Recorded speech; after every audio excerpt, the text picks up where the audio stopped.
एकनाथ महाराज सद्गुरु जोग महाराज की जय।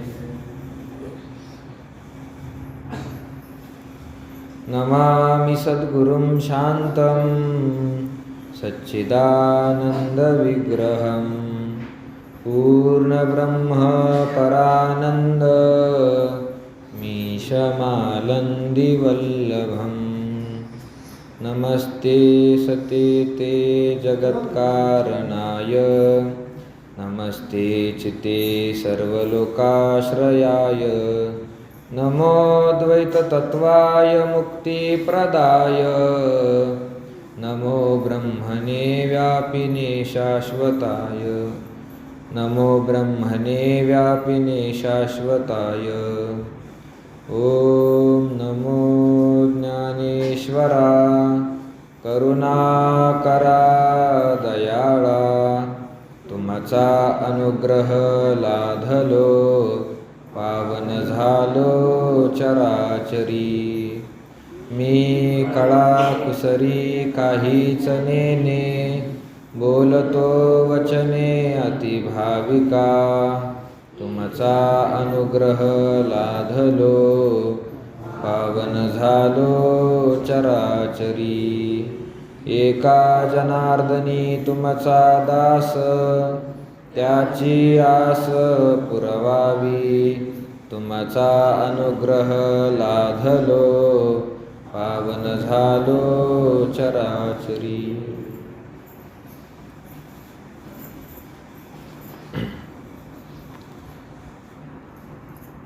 अर्जुन उवाच अपरं भवतो जन्म परं जन्म विवस्वतः कथमेतद्विजानीयां त्वमादौ प्रोक्तवानिति। अर्जुन उवाच अर्जुनाने बोलण्यासाठी आता सुरुवात केलेली आहे। चौथ्या अध्यायाच्या प्रारंभी आपण पाहिलं पहिल्या श्लोकामध्ये भगवान श्रीकृष्णांनी अर्जुनाला ज्ञानाची परंपरा सांगितली। ज्ञान कुठून आलं त्याची परंपरा सांगितली आणि ते सांगत असताना भगवान सांगतात सर्वात अगोदर मी हे ज्ञान सूर्याला सांगितलं, सूर्याने हे ज्ञान मनुला सांगितलं, मनुनी इक्ष्वाकुला सांगितलं। अशा प्रकारे बऱ्याच राजर्षी लोकांनी हे ज्ञान जाणून घेतलं आणि मधल्या काही काळामध्ये हे ज्ञान लोपल्या गेलं। मग अर्जुना ते लोपलेलं जे ज्ञान आहे ते ज्ञान मी पुन्हा एकदा तुला सांगत आहे, पुन्हा त्या ज्ञानाचा उदय तुझ्या ठिकाणी मी करत आहे असं सांगितलं। का ज्ञान सांगत आहे त्याचं कारण सांगितलं। अर्जुना तू भक्त आहे आणि माझा सखा आहे म्हणून मी तुला हे ज्ञान सांगतो। आता अर्जुन बोलायला लागलेला आहे अपरम भवतो जन्म परम जन्म विवस्वतः कथमेतद्विजानीयां त्वमादौ प्रोक्तवानिति। अर्जुन म्हणतो देवा मला या ठिकाणी एक शंका आलेली आहे, प्रश्न पडलेला आहे, त्या प्रश्नाचं तुम्ही अगोदर उत्तर द्या आणि मग मला पुढचं ज्ञान सांगण्यासाठी सुरुवात करा। अर्जुनाला भगवंतानी जे सांगितलं त्याच्यावर एक संशय आला, शंका आली, कारण अर्जुन ऐकणाऱ्यामधला हुशार होता। देव काय सांगतात त्याच्यावर अर्जुनाचं पूर्ण लक्ष होतं आणि मग ते सांगितल्यानंतर काहीतरी मनामध्ये प्रश्न येतो, शंका येतात, ते अर्जुन त्या ठिकाणी विचारायला लागला। तसं जर पाहिलं तर शंका येणं हे श्रोत्याच्या जिवंतपणाचं लक्षण असतं। श्रोत्याला जर शंका येत असतील, श्रोत्याला जर प्रश्न पडत असतील तर असं समजावं की श्रोता अजून जिवंत आहे, मेलेला नाही। जिवंत माणसाला शंका येतात, शंका येणं हे जिवंतपणाचं लक्षण। कोणाला प्रश्न पडतो, प्रश्न कोणाला पडतो, कोणाला शंका येतात? दोन माणसाला नेहमी प्रश्न पडत असतात, दोन असे माणसं आहे त्यांना नेहमी प्रश्न पडतात। ज्याला सगळं समजलं, ज्याला सगळंच समजलेलं आहे त्या माणसाला कधीच प्रश्न पडत नाही। संबंधच नाही. जे सांगितलं, जसं सांगितलं ते जर सगळं कळालं, त्याला काही प्रश्न पडायचा संबंधच नाही. बरं, ज्याला काहीच कळालं नाही त्याला पण प्रश्न पडायचा संबंध नाही. काही कळालंच नाही तर काय विचारावं, काही कळालंच नाही तर काय विचारावं, त्यालाही प्रश्न पडत नाही. 2 जण असे आहे की यांना प्रश्न पडत नाही. उरलेला एक जो आहे त्याला नेहमी शंका येतात, नेहमी प्रश्न पडत असतो. तो म्हणजे आहे ज्याला कळालं पण सगळं नाही कळालं, कळालं पण अर्धच कळालेलं आहे. त्या माणसाच्या डोक्यात मग प्रश्न पडतो, मग त्याला शंका विचारावी लागते. पूर्ण जर कळालं नाही तर नुसतं सांगितलं आता लगेच 5 वाजता झेंडे गल्ली लबडे महाराजांच्या मठामध्ये 5 ते 6:30 7 या वेळेमध्ये गुरुवारी राऊत बाबांचं कीर्तन होणार आहे. राऊत बाबांचं कीर्तन होणार आहे, कळालं तुम्हाला. आता काही प्रश्न पडायची गरज आहे का? नाही. कीर्तन कुठं आहे, कोणत्या मठात आहे ते कळालं, किती वाजता आहे ते पण कळालं, आजच आहे हे पण कळालं. आता काही प्रश्न पडायचे संबंध आहे का? नाही, काहीच संबंध नाही. पण नुसतंच सांगितलं लबडे महाराजांच्या मठामध्ये कीर्तन आहे, एवढंच सांगितलं, काय लबडे महाराजांच्या मठात कीर्तन आहे. माणसाचं लगेच मग एकमेकाला विचारायला सुरू होतं, आज आहे का उद्या आहे, आज आहे तर त्याची वेळ किती वाजता आहे, 5 वाजता आहे का 7 वाजता आहे. प्रश्न पडायला सुरुवात होतात, कोणाचं कीर्तन आहे असं. म्हणजे ज्याला पूर्ण कळालं त्याच्या मनामध्ये प्रश्न येण्याचा संबंध नाही, पण ज्याला अर्धवट कळालेला आहे त्याच्या मनामध्ये प्रश्न पडतो. मग अर्जुन या ठिकाणी देवाला प्रश्न विचारत आहे, देवा तू जे सांगतो ते मला कळालं आहे पण पूर्ण कळालं नाही अजून. काय प्रश्न आहे? अपरम भवतो जन्म परम जन्म विवस्वतः कथमेतद्विजानीयाम त्वमादौ प्रोक्तवानिति. देवा तू काय म्हणतो, हे ज्ञान मी सगळ्यात अगोदर सूर्याला सांगितलं, बरोबर सांगितलं देवाने पहिल्या श्लोकामध्ये, हे ज्ञान सूर्याला सांगितलं. देवा तू मला सांग, अपरम भवतो जन्म परम जन्म विवस्वत, तुझा जन्म कधीचा आहे? अर्जुन विचारतो देवाला, देवा तुझा जन्म कधीचा आहे?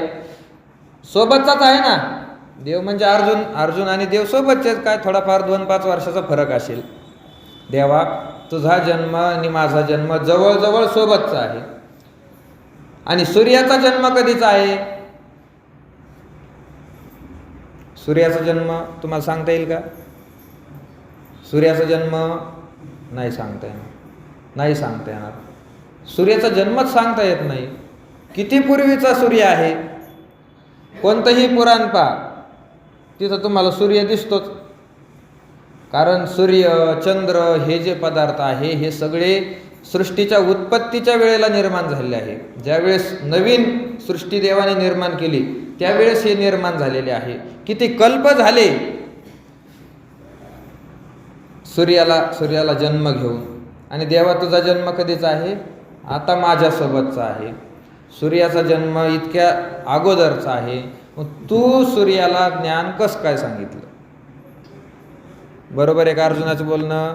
बरोबर आहे, अर्जुनाचं बोलणं बरोबर आहे. देवाचं म्हणणं आहे मी सूर्याला ज्ञान सांगितलं, मी सूर्याचा गुरु आहे, सूर्य आमचा चेला आहे, शिष्य आहे, त्याला मी ज्ञान सांगितलेलं आहे. आता ज्ञान सांगण्यासाठी गुरु मोठा पाहिजे ना, आणि शिष्य लहान पाहिजे. शिष्याचं वय कमी पाहिजे, गुरु मोठा पाहिजे. मग जास्त वय कोणाचं असतं? अगोदर जन्मलेल्याचं जास्त वय असतं का नंतर जन्मलेलं? कोणाचं असतं? हां, ज्याचा जन्म अगोदर झाला त्याचं वय जास्त असतं. 2 भाऊ आहे, 2 भावामध्ये मोठा भाऊ कोणता असतो? जो सगळ्यात उंच आहे तो मोठा का? नाही, तसं काही नाही, तसं काही नाही. मोठा कोणता आहे? जो जास्त जाड आहे तो मोठा असतो का? नाही.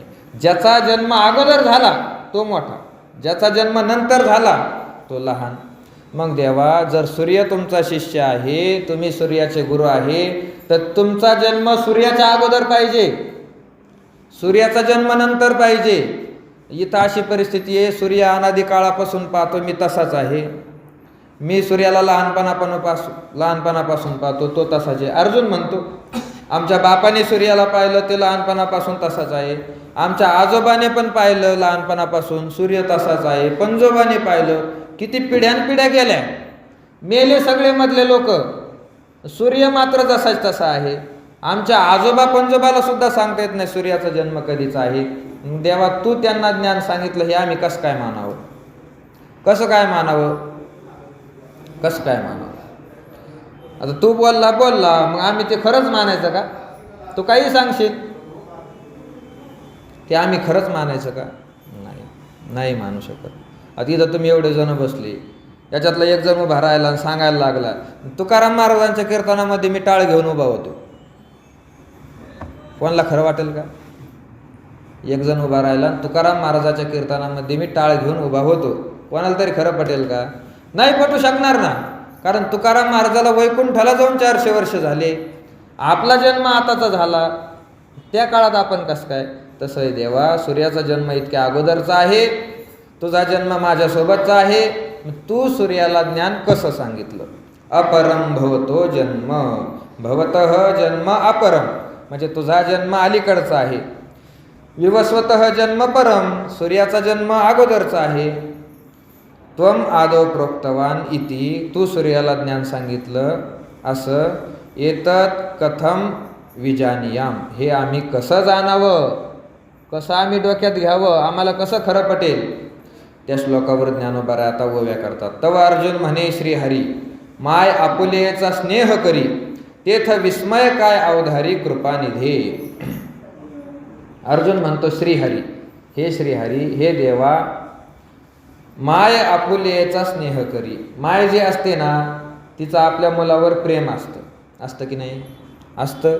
सगळ्याला अनुभव आहे, प्रत्येक आईचं आपल्या मुलावर प्रेम असतं. नुसतं लहानपणीच असतं असं काही नाही. मुलगा कितीही मोठा झाला, मुलगा म्हातारा जरी झाला, तरी त्याच्या आई करता तो नेहमी मुलगाच असतो. मुलावर आईचं प्रेम असतं. आणि हे नुसतं मनुष्य योनीमध्ये नाही, कोणत्याही योनीमध्ये तुम्ही जाऊन पहा, कोणत्याही योनीमध्ये आपल्याला दिसतं मुलाचं आईवर प्रेम असतो. वात्सल्याचा भाव विशेष अशा प्रकारे गायीच्या ठिकाणी दिसून येतो. गायीच्या ठिकाणी आपल्या वासराच्या विषयी किती प्रेम असतं. तो का म्हणे, वत्स धेनुवेचे चित्ती तैशे मज येते सांभाळीत. धेनुवेचे चित्ती वत्स, त्या गायीच्या अंतकरणामध्ये नेहमी तिचं वासरूच असतं, नेहमी वासरू असतं. गायी चारायला नेल्या सगळ्या गायीसोबत शेतामध्ये, गायरानामध्ये. आता पूर्वी होते गायरान, आता गायरानच राहिले नाही. गायरानामध्ये गायी सगळ्या चारायला नेल्या. आता त्यामध्ये सगळ्या गायी जणलेल्या नसतात, सगळ्याला वासरं नसतात, एखादी गायी जणलेली असते. ते चारायला नेल्यानंतर त्या गाईचं सगळंचं सगळं लक्ष वासराकडं असतं, सगळं लक्ष. वासरू घरी जरी असलं तरी त्या गाईला 5 मिनटं झाले, 10 मिनटं झाले, ते वासराचं ध्यान येतं. आणि एकदा का संध्याकाळ झाली, गोरज मुहूर्त एकदा झाला, मुहूर्त आहे ना आपल्याकडं, 2 प्रकारचे मुहूर्त आहे. कशासाठी असतात मुहूर्त? लग्नासाठी 2 मुहूर्त आहे, एक अभिजित मुहूर्त आणि दुसरा गोरज मुहूर्त. दुपारी 12-12:30च्या आसपासचा जो मुहूर्त असतो लग्नाचा, त्याला म्हणतात अभिजित मुहूर्त. आणि संध्याकाळचा लग्नाचा जो मुहूर्त असतो 5, 5:30, 6 वाजता, त्याला म्हणायचं गोरज मुहूर्त. म्हणजे हे पूर्वीच्या काळामध्ये होतं हे मुहूर्ताची कल्पना. आताच्या काळामध्ये मुहूर्ताला कोणी पाहत नाही पाहत कोणी. ते पत्रिकेवर लिहिलेलं असतं 12:30 वाजता अमक्या ठिकाणी वेळेवर लग्न लागेल, आणि ते लग्न संध्याकाळी 4 वाजता. नाही आता मुहूर्ताला कोणी पाहत. संध्याकाळचं 6चं लग्न पत्रिकेवर असतं आणि प्रत्यक्षात लग्न लागण्यासाठी 9, 9:30 वाजतात. त्याचं एवढं गांभीर्य आता राहिलं नाही. पूर्वीच्या काळामध्ये लोकांना त्याचं गांभीर्य होतं. मुहूर्त कशासाठी असतो? त्या मुहूर्तामध्ये जर लग्न लागलं तर ते संपूर्ण यशस्वी होत असतं, पुढं चालून कोणत्याही अडचणी येत नाही, त्यासाठी मुहूर्त असतात. आता त्या मुहूर्ताला कोणी पाहतच नाही. मुहूर्ताला किती महत्त्व आहे हे जर पाहायचं असेल तर रामायणामध्ये पाहावं. रामायणामध्ये पाहावं मुहूर्ताला किती महत्त्व असतं. ते लग्न लावत असताना मुहूर्त काढलं वसिष्ठांनी. कोणी काढलं? वसिष्ठांनी. कोणाच्या लग्नाचं? हां, रामप्रभूच्या लग्नाचं मुहूर्त वशिष्ठ ऋषींनी काढलं. आता वशिष्ठ ऋषी म्हणजे सगळे वेदाचे जाणते, भविष्याचे जाणते. त्यांनी उत्तम असा मुहूर्त काढला की त्या मुहूर्तावर जर रामाचं लग्न झालं की रामप्रभू गादीवर बसणार, अयोध्येचे राजा होणार, असा मुहूर्त काढला. आता तो मुहूर्त काढला आणि इकडं तळमळ लागली स्वर्गातल्या देवाला. तर देवाला चिंता लागली. आता देव म्हणाले वसिष्ठांनी मुहूर्त काढला, आता या मुहूर्तावर दशरथ राजाने जर रामाचं लग्न लावलं तर राम राजा होणार अयोध्येचा. आणि अयोध्येचा राजा एकदा झाला की मग राम कशाला वनात जाईल? राम जर वनात गेलाच नाही तर सीतेचं अपहरण कसं काय होईल? सीतेचं अपहरण रावणाने केलंच नाही तर सगळे वानर सगळे घेऊन रामप्रभू लंकेत जातीलच कशाला? लंकेत जर रामप्रभू गेलेच नाही तर रावण मरणार कसं काय? रावण जर मेलाच नाही तर त्याने हे सगळेचे सगळे देव त्याच्या बंदीखान्यात ठेवले होते, ते सुटतील कसे? देवाला चिंता पडली. आणि मग देवांनी सगळ्यांनी ठरवलं काही झालं तरी चालेल पण रामाला वनवास मिळाला पाहिजे, कारण हे सगळे सोडवायचे होते ना. देवाने काय केलं? देवाने मध्ये लग्नामध्ये विघ्न केलं आणि रामाचं लग्न 11 मिनिटं उशिरा केलं. मुहूर्तापासून 11 मिनिटांनी उशिरा लग्न लावलं. ज्या मुहूर्तावर रामप्रभू अयोध्येचे राजा होणार होते तेच लग्न 11 मिनिटं उशिरा लागलं. रामाला वनवासाला जावं लागलं. एवढा उशीर झाला तर आपले 12चे लग्न 4 वाजता लागतात, त्यांचं पुढं काय होत असेल? दिसतंय आपल्याला त्यांचं काय होतं, तर डोळ्यासमोर आहे सगळ्याच्या. कशामुळे होतं या गोष्टी? हे मुहूर्ताकडे लक्ष नाही दिलं तर होतं. म्हणून असे 2 मुहूर्त आहे, अभिजित मुहूर्त आणि संध्याकाळचा गोरज मुहूर्त. गोरज मुहूर्त त्याला काय म्हणतात? का म्हणतात? गो शब्दाचा अर्थ आहे गाय आणि रज म्हणजे धूळ. गायी संध्याकाळी चरून घरी निघाल्या की त्या गायीच्या पायाची धूळ उडत असते. ते गायीच्या पायाने धूळ उडाली की त्याचं नाव गोरज मुहूर्त असा मुहूर्त आहे. तर गायीच्या पायाने धूळ का उडते?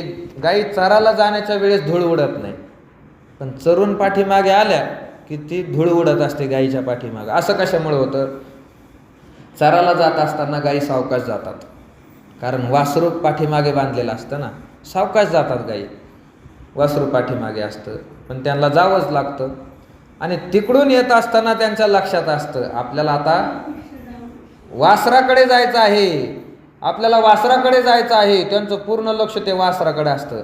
आणि मग गायी 4 पायाने उधळतात, पळत पळत पळत पळत त्या वासराच्या जवळ जाण्याचा प्रयत्न करतात. ही गायीच्या ठिकाणी वासराविषयी अत्यंत प्रेम असतं प्रेम. ज्ञानोबा तेच म्हणतात, तव अर्जुन म्हणे श्रीहरी माय आपुले याचा स्नेह करी. अर्जुन म्हणायला लागला, देवा आईचं आपल्या मुलावर प्रेम असतं. लेकुराचे हित वाहे माऊलीचे चित्त ऐशी कळवळ्याची जाती करी लाभावी न प्रीती. आपल्या मुलाचं हित झालं पाहिजे एवढंच त्या आईच्या मनामध्ये असतं. कोणत्या तरी आईला वाटतं का आपल्या मुलाचं वाटोळं झालं पाहिजे? नाही वाटत.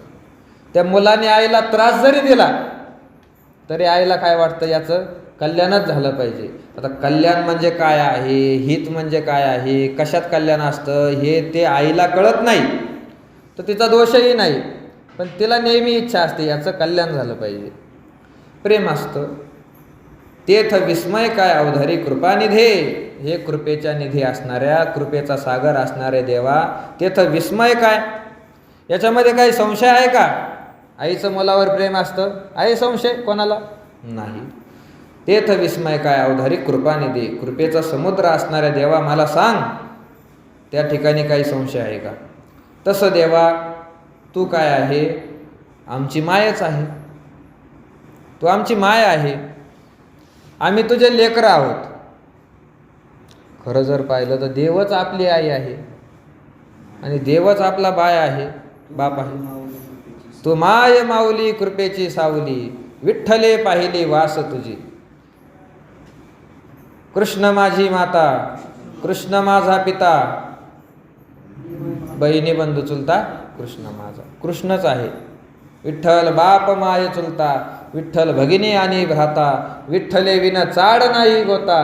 तुका म्हणे आता नाही दुसरे.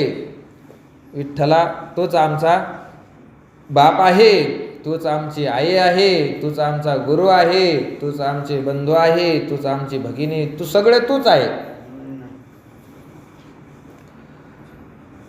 तसं देवा तू संसार श्रांताची सावली. देवा तू एक सावली आहे. सावली, सावली कोणाला असते? प्रत्येकाला असते. प्रत्येक वस्तूच्या ठिकाणी सावली आहे.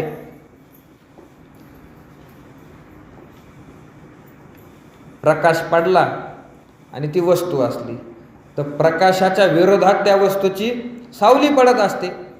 माणूस रस्त्याने चालला, आपल्या पाठीमागं सूर्य उगलेला आहे सकाळ सकाळी, पाठीमागे सूर्य असेल तर सावली समोर पडणार. संध्याकाळी सूर्य पडून आला तर सावली पाठीमागं पडणार. सगळ्या वस्तूच्या ठिकाणी सावली आहे. झाडाच्या ठिकाणी सावली असते. सगळ्या वस्तूच्या ठिकाणी सावली असली तरी सगळी सावली थंड नसते. थंड सावली ही झाडाची असते. कडक उन्हाळ्याचे दिवस आहे आणि कडक उन्हाळ्याच्या दिवसामध्ये जर आपण उन्हामधून फिरत फिरत फिरत फिरत चाललो, मध्ये विसावा घ्यावा असं जर वाटलं, थोडीशी विश्रांती आपल्याला मिळाली पाहिजे असं जर आपल्याला वाटलं तर कुठं आपण पत्रावर जाऊन बसतो का? कुठं बसतो? सावलीला. एखादा दाट झाड पाहिलं त्याच्या सावलीला, लिंबाचं झाड, चिंचेचं झाड, थंड सावली असते, सावलीला माणूस बसतो. थकल्यानंतर माणूस सावलीला जाऊन बसत असतो. थकलाच नाही तर त्याला सावलीची गरजच नाही. तसं देवा तू सुद्धा एक सावलीचं झाड आहे. देवा तू सावलीचं झाड आहे आणि तुझी सावली जी आहे ती फार थंड आहे. तुझ्या सावलीमध्ये एखादा आला की शीतळ होऊन जातो, विश्रांती त्याला प्राप्त होते, थंड होऊन जातो. देवाच्या सावलीमध्ये आलं. दमून येणारा माणूस आहे, कष्ट झाले त्याला, ते तुझ्या सावलीत आला की त्याला विसावा प्राप्त होतो. कुठून कष्ट होऊन येतात माणसं? तू संसार श्रांताची माऊली. संसार करून करून जे श्रमलेले आहेत त्यांच्यासाठी सावलीचं ठिकाण म्हणजे देव आहे. देव आहे. संसारापासून श्रमलेले, श्रमतात माणसं संसारात. श्रमणे म्हणजे कष्ट होणे. कष्ट कुठं परमार्थात होत असतात का? नाही. परमार्थात तर सगळा निखळ आनंदच आहे. निखळ आनंद आहे परमार्थात. कष्ट मात्र संसारात असतात. संसारात कष्ट असतात. तुमचा प्रत्येकाचाच अनुभव आहे. तुम्ही या ठिकाणी आता प्रवचनाला आले, चातुर्मासाला इथं राहायला आले. चातुर्मासामध्ये कष्ट असतात का घरी गेल्यावर कष्ट असतात? सगळ्याला माहीत आहे. इथं काय कष्ट आहे? मधुकरी आहे त्याच्यामुळे स्वयंपाकाचं काही टेन्शन नाही आणि खोल्या असतात, मठ असतात, विश्रांतीला सगळं आहे. चंद्रभागेला एवढं मोठं पाणी आहे, स्नानाला, ऐकायला कथा कीर्तन प्रवचन आहे. काय कष्ट आहे? काहीच नाही. आणि घरी गेल्यानंतर सगळे कष्ट असतात. कोणाला शेती करावी लागते, ज्याला शेती होत नाही त्याला घरचे लेकरं सांभाळावे लागतात. कोणाला काय प्रत्येकाचे आपापले कष्ट ठरलेले असतात. कारण तो संसार आहे आणि इथं परमार्थ आहे. इथं आल्यानंतर कष्ट नाही, इथं फक्त आनंद आहे. आणि संसारामध्ये कष्ट असतात मनुष्याला. थकतात लोक. कष्ट करून थकतात संसारामध्ये. ते आश्चर्य आहे फक्त लोकांचं. जगामध्ये सांगतात असे 7 आश्चर्य आहे. त्याच्यामध्ये 8वं आश्चर्य हे आहे की संसार करून लोक सगळे हसतात. हे 8वं आश्चर्य आहे की नाही? एवढा संसार करतात, एवढं संसारात कष्ट होतात, दुःख मिळतं, तरी सुद्धा लोक हसतात. हे 8वं आश्चर्य आहे. आनंदात राहतात. हो चांगलं चालू आहे आमचं, बरं आहे, चांगलं चालू आहे. फोनवर कोणी विचारलं काय चाललं तुमचं? बरं आहे, चांगलं आहे, देवाच्या कृपेने सगळं चांगलं आहे. हे फक्त बोलणं आहे वरवरचं. त्याला त्याच्या मनामध्ये सगळं माहीत असतं आपलं काय चालू आहे. घरात सगळे एकमेकाचं पटत नाही, सगळ्याचे भांडणं चालू आहे, बांधावरून शेजारच्या सोबत भांडणं आहे, सगळ्याचं चालू आहे. कुठं कुठं सगळ्याच असतं, बरं कोणाचंच नसतं. बरं आहे असं जर म्हणेल तर सरळ समजावं की याचं बरं नाही, हे नुसतं वरून बोलणं आहे. नाही, संसार आहे आणि संसारामध्ये कष्ट नाही असं उदाहरणच तुम्हाला सापडणार नाही. कितीही मोठा संसार असू द्या, त्याला कष्ट भोगावंच लागतं, दुःख त्याला भोगावंच लागतं. ज्याच्याकडे पैसाच नाही त्याला दारिद्र्याचं दुःख भोगावं लागतं, कष्टच आहे. ज्याच्याकडे भरपूर पैसा आहे त्यालाही कष्ट आहे, झोप लागत नाही. चोर रात्री आले तर काय होईल, झोप लागत नाही. कुत्र्याचे पाय जरी वाजले तर काही लोक उठून बसते झोपेतून. दुःखच आहे. नाही, झोप येण्यासाठी गोळ्या घ्याव्या लागतात. संसार श्रांत, संसारामध्ये थकलेले आहे लोक. सगळ्याला अनुभव आहे. आपण एवढे कष्टी कशामुळे झालो? संसारामुळे झालेला आहे. सगळं संसाराने केलेलं आहे. मग असं संसारामध्ये जर माणसं थकले तर मग त्यांनी कोणत्या झाडाखाली जावं? देवा, ते झाड तू आहे, ते झाड तू आहे. हे सगळे लोक आपापल्या घरी काम धंदे करून करून संसारामध्ये सगळे थकले, कष्ट झाले यांना, आणि ते सगळे थकल्यामुळे देवा तुझ्या सावलीखाली या ठिकाणी पंढरपुरात आलेले आहे. थकल्यानंतर, कष्ट झाल्यानंतर पाहुण्या रावळ्याकडे जातो का आपण? असे 4-4 महिने. मुलीच्या घरी गेला 4 महिने राहिला, अमक्या पाहुण्याकडे गेला 4 महिने राहिला. करतो आपण असं? नाही. कारण त्यांच्या घरी 4 महिने काय 12 महिने जरी राहिलं तरी सुख नाही मिळू शकत. तेच कष्टलेले आहे, त्यांच्या घरी तरी कसं सुख मिळणार आहे? म्हणून संसारामधून संसार करून करून थकले की सावलीचं ठिकाण फक्त देवे, देवाशिवाय कोणीच नाही. म्हणून सगळे लोक इथे येतात पंढरीमध्ये. कारण इथं आल्यानंतर देवाजवळ आलं की कष्ट, सगळे पराश्रम, सगळे श्रम दूर होतात हळूहळू हळूहळू. म्हणून तुकोबाराय सांगतात, जे का रंजले गांजले त्याशी म्हणे जो आपुले, तोची साधू ओळखावा देव तेथेची जाणावा. संसारामध्ये जे रंजलेले आहे, रंजलेले म्हणजे रमले अगोदर त्यांना आनंद वाटायला लागला संसारामध्ये. सुरुवातीला संसारात आनंद असतो, वाटतो तो आपल्याला, पण असा आनंदासाठी ज्याने संसाराचा स्वीकार केला, संसार करायला लागले आणि मग गांजले. संसारामध्ये माणसं शेवटपर्यंत रमून राहत नाही. एक दिवस संसाराने ते गांजून निघतात, कष्ट होतात. म्हणून असे कष्ट झालेले थकलेल्या लोकांच्या सावलीचं ठिकाण देवा तू आहे. तुझ्याकडे सगळ्या लोकांनी यावं. तू संसार श्रांताची सावली. संसार करून करून जे थकले त्यांना थंड होण्यासाठी, जरा विश्राम मिळण्यासाठी, शांत होण्यासाठी देवा ठिकाण तू आहे. तुझं चिंतन केलं की सगळं संसाराचे दुःख विसरून जातात आणि मस्त आनंद मिळतो. याचा आनंद सगळ्याला दिंडीमध्ये येतो. आषाढी वारीमध्ये एकदा दिंडी निघाली की दिंडीमध्ये सगळ्याला अनुभव येतो. थकतात लोक दिवसभर चालून चालून. टप्पे लांब असतात, काहीचं 15 किलोमीटर ठरलेलं असतं, काहीचं 20 किलोमीटरचं ठरलेलं असतं. आणि मग चालायची घरी सवय नसते. चालून चालून चालून चालून लोक थकतात लोक. 8:30-9 वाजेपर्यंत झोप लागून जाते, थकून जातात लोक. संध्याकाळी असं वाटतं आता दुसऱ्या दिवशी चालूच नाही, सरळ गाडीमध्ये बसावं आणि पुढच्या मुक्कामाला जाऊ, एवढे थकून जातात लोक. पण आश्चर्य हे आहे, तेच तेवढे थकलेले लोक परत पहाटे 3 वाजता उठतात, लगेच स्नान करायचं, लगेच तयार, आणि 5ची वेळ सांगितलं का 4:30 वाजतात हजर. कधी निघणार दिंडी?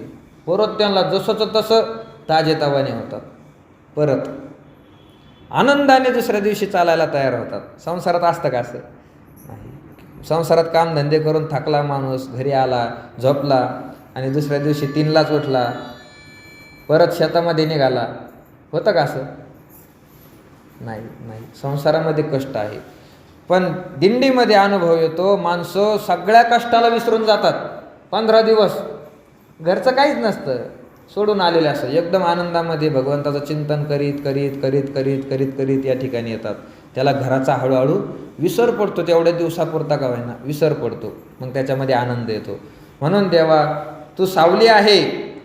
संसारामध्ये जे थकले ते तुझ्याकडे येतात आणि आनंदाने तुझ्या ठिकाणी शीतळ होऊन जातात. जाऊ देवाची या गावा, देव देईल विसावा. संत महात्मे सांगतात, चला आपण देवाच्या गावाला जाऊ. कशासाठी जायचं? देव त्या ठिकाणी आपल्याला विसावा देतो. देवा सांगो सुख दुःख, देव निवारील भूक.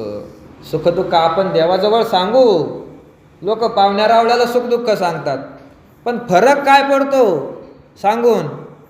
मुलगी माहेराला आली आणि तिला सुख दुःख सांगितलं. मुलीने सासराहून फोन केला माहेरात आई वडिलाला, मला असं असं दुःख आहे. काही फरक नाही पडत, कारण जो सांगतो तो सुद्धा दुःखी आहे, ज्याला सांगतो तो सुद्धा दुःखीच आहे.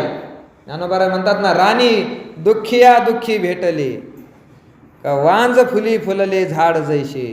रानामध्ये दुःखी माणसं दुःखाला भेटावं, तसा सगळा प्रकार आहे, फरक पडत नाही. पण देवाला जर सुखदुःख सांगितलं, देवा सांगो सुखदुःख, देव निवारील भूक.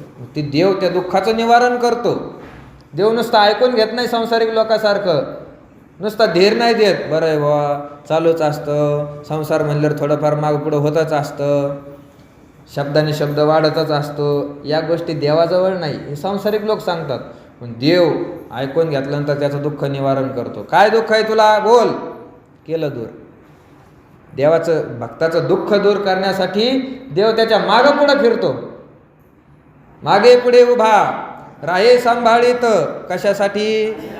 आलिया आघात निवाराया. त्याच्यावर जे संकट येईल ते संकट काढून टाकण्यासाठी देव त्याच्या मागं पुढं फिरतो.